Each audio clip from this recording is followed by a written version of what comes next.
Hello guys, welcome back to my channel. এবারে জামাই ষষ্ঠীর ব্লগে তোমাদের সকলকে ওয়েলকাম। আমার মা মেয়ে জামাইকে মা ষষ্ঠীর জল দিয়ে পাখার বাতাস করছে। এই নিয়মটা কম বেশি প্রতিটা বাড়িতেই আছে। মা যখন পাখার বাতাস করছিল, মাকে মজা করে বলছে জোরে হাওয়া করো, গরম লাগছে। মা শুনে হেসে দিয়েছে। আমার বাবার বাড়িতে নিয়ম আছে, বাঁশের কোড়ল আর ধান দুব্বো দিয়ে জামাই মেয়েকে আশীর্বাদ করে।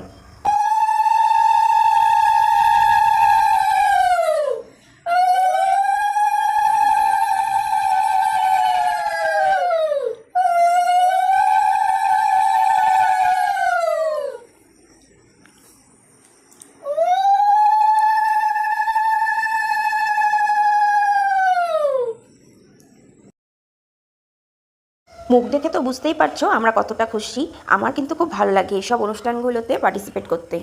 এটা আমাদের চতুর্থ বছরের জামাই ষষ্ঠী। প্রথম বছর আমাদের জামাই ষষ্ঠী কিন্তু করা হয়নি, কারণ কোভিড পিরিয়ডে আমরা শিলিগুড়ি লকডাউনে আটকা পড়েছিলাম, তাই প্রথম বছরে জামাই ষষ্ঠী করা হয়নি।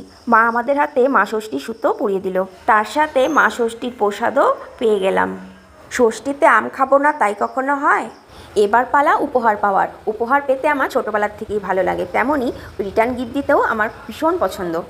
কাউকে কোনো কিছু উপহার দিতে পারলে আমার যেন একটা অন্যরকমই আনন্দ হয়, সেটা বলে বোঝাতে পারবো না। জামাই ষষ্ঠীর প্রথম খাওয়া মিষ্টি মুখেই শুরু হলো। এবার তো আছে ছবি তোলার পালা। এবারের জামা ষষ্ঠীর খাওয়ার মেনুতে কী কী আছে তোমরাই দেখে নাও। জমজমাট আয়োজন। এবারের জামা ষষ্ঠী তোমাদের কেমন কাটলো কমেন্ট করতে ভুলবে না কিন্তু। জামাই যখন খাওয়া শুরু করেই দিয়েছে, আমরা আর বসে থেকে কী করব। তো আজকের ভিডিওটা এই পর্যন্তই। নেক্সট ভিডিওতে দেখা হচ্ছে। ভালো থেকো, সুস্থ থেকো, টাটা বন্ধুরা।